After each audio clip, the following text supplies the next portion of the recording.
ধ্যানের প্রাথমিক উদ্দেশ্য হল আমাদের অন্তর্জগৎ সম্পর্কে সচেতন হওয়া এবং তার সাথে নিবিড়ভাবে পরিচিত হওয়া। এর পরম লক্ষ্য হল জীবন আর চেতনার মূলে পৌঁছানো।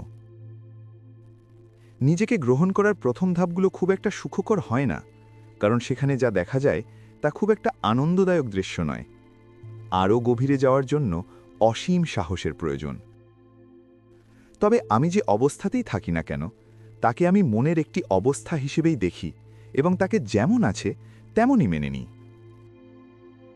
যন্ত্রণাকে যখন তার আসল রূপে একটি শিক্ষা এবং সতর্কতা হিসেবে মেনে নেওয়া হয় এবং গভীরভাবে পর্যবেক্ষণ করা হয়, তখন সুখ আর দুঃখের ভেদাভেদ মুছে যায়।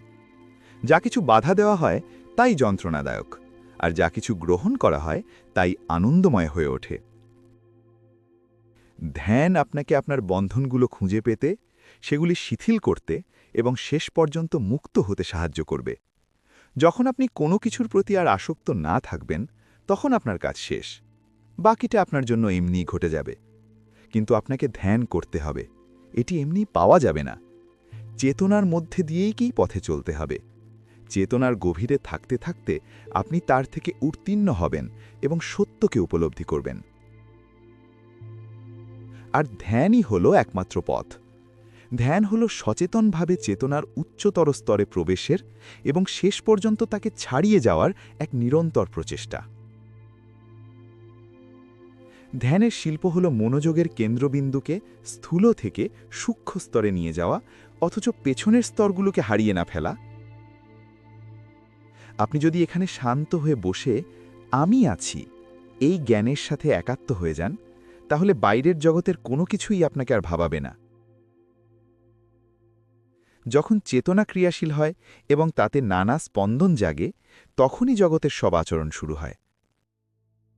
যখন আমার দেহের অস্তিত্ব সম্পর্কে জ্ঞান থাকে না, তখন কোনো অভিজ্ঞতাই আমাকে স্পর্শ করতে পারে না। মহাবিশ্বের সেই কেন্দ্রের কথা ভাবুন। আপনার অস্তিত্বের এই বোধ থেকে মনকে সরতে দেবেন না।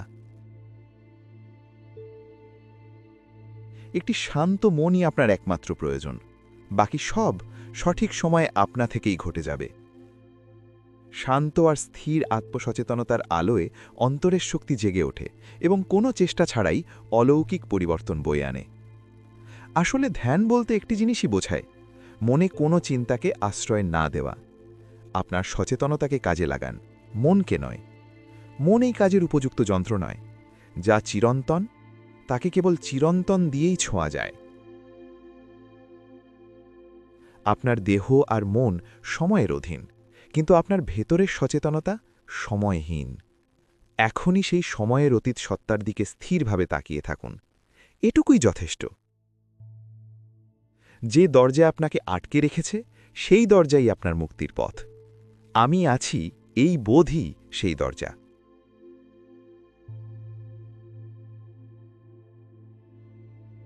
এর সামনে ততক্ষণ অপেক্ষা করুন যতক্ষণ না এটি খুলে যায়। আসলে এটি খোলাই আছে, শুধু আপনি সেখানে নেই। আপনি এমন একটা দরজার সামনে অপেক্ষা করছেন যার কোনো অস্তিত্বই নেই। আপনার চিন্তাগুলোকে এমনভাবে লক্ষ্য করুন যেমনটা আপনি রাস্তার ভিড় দেখেন। মানুষ আসে আর যায়, আপনি শুধু নির্বিকারভাবে দেখে যান। শুরুতে এটা কঠিন মনে হতে পারে, কিন্তু অভ্যাসের সাথে আপনি বুঝবেন যে আপনার মন একসাথে অনেক স্তরে কাজ করতে পারে এবং আপনি সেসব সম্পর্কেও সচেতন হতে পারেন। এই সাক্ষী হওয়াটা যেমন সত্য, তেমনই আবার মায়া। মায়ার শেষ র্যাশ আর সত্যের প্রথম স্পর্শ হল এই সাক্ষী ভাব। আমি কেবল সাক্ষী বলাটা একই সাথে সত্য এবং মিথ্যা। আমি কথার জন্য এটি মিথ্যা, আর সাক্ষী হওয়ার জন্য এটি সত্য। বরং এটা বলা ভালো যে সেখানে কেবল একটি সাক্ষী ভাব কাজ করছে। যখনই আপনি আমি আছি বলেন, তখনই সৃষ্টার সাথে সাথে এই মহাবিশ্ব অস্তিত্বে আসে। অমরত্ব হল আমি আছি এই আমিত্ববোধ থেকেও মুক্তি, কিন্তু এটি বিলীন হয়ে যাওয়া নয়, বরং এটি এমন এক আনন্দময় আর সচেতন অবস্থা যা আপনি কল্পনাও করতে পারেন না।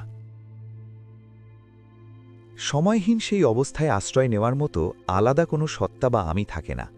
আপনার সব অভিজ্ঞতা আর দর্শন এই আমি আছি এই বোধের ওপর নির্ভর করে। কিন্তু এই বোধও একদিন বিলীন হয়ে যাবে। যখন আপনার নিজের অস্তিত্বের জ্ঞানই ধুয়ে মুছে যাবে, তখন আপনি কি ধরে রাখবেন? আমি আছি, এই বোধটুকু শুদ্ধ আলো দিয়ে তৈরি। আপনি আমি বলুন বা না বলুন, সেই শুদ্ধ চেতনা সবসময়ই আছে। সেই আলোর কথা জানুন, তাকে কখনো হারাবেন না। শুদ্ধ চেতনা নিষ্কলঙ্ক, নিরাকার এবং বুদ্ধির অতীত। এক মুহূর্তের জন্য সেই শুদ্ধ চেতনার স্পর্শ পেলে আপনি মুক্ত হয়ে যাবেন। আপনি বাইরে যে আলো দেখেন তা আপনার নিজের আলোরই প্রতিফলন।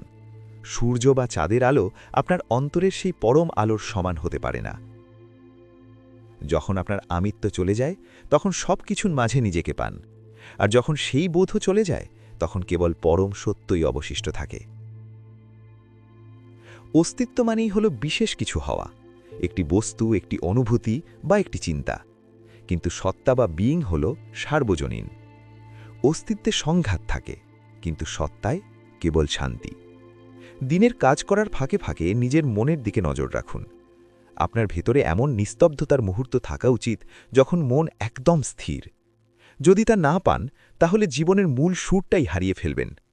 নিজের ব্যক্তিগত স্বার্থহীন হয়ে বাঁচতে শিখুন। এর জন্য আপনাকে জানতে হবে যে আপনার আসল রূপ হল ভয়হীন এবং চিরবিজয়ী। একবার যখন আপনি নিশ্চিতভাবে জানবেন যে আপনার কল্পনা ছাড়া অন্য কিছুই আপনাকে কষ্ট দিতে পারে না, তখন আপনি সব ভয় আর বাসনাকে উপেক্ষা করে কেবল সত্যের ওপর ভরসা করে বাঁচবেন। আপনাকে শুধু বোকা মনের তৈরি করা বাধাগুলোর দিকে নজর রাখতে হবে। থামুন, দেখুন আর সঠিক প্রশ্ন করুন। সঠিক সিদ্ধান্তে পৌঁছন এবং তার অনুযায়ী কাজ করার সাহস সঞ্চয় করুন। শুরুতে হয়তো সব ওলটপালট মনে হতে পারে, কিন্তু শীঘ্রই সব শান্ত হয়ে যাবে, আর সেখানে থাকবে কেবল আনন্দ আর শান্তি। নিজেকে দেহ বলে ভাবতা বন্ধ করুন। একবার এই মায়া কেটে গেলে আপনি আপনার স্বাভাবিক অবস্থায় ফিরে আসবেন। আপনার মন আপনার চারপাশে যে দেওয়াল উঠিয়েছে তা ভেঙে ফেলার জন্য সময় আর শক্তি বাঁচিয়ে রাখুন। বিশ্বাস করুন, এর জন্য আপনাকে কখনো আফসোস করতে হবে না।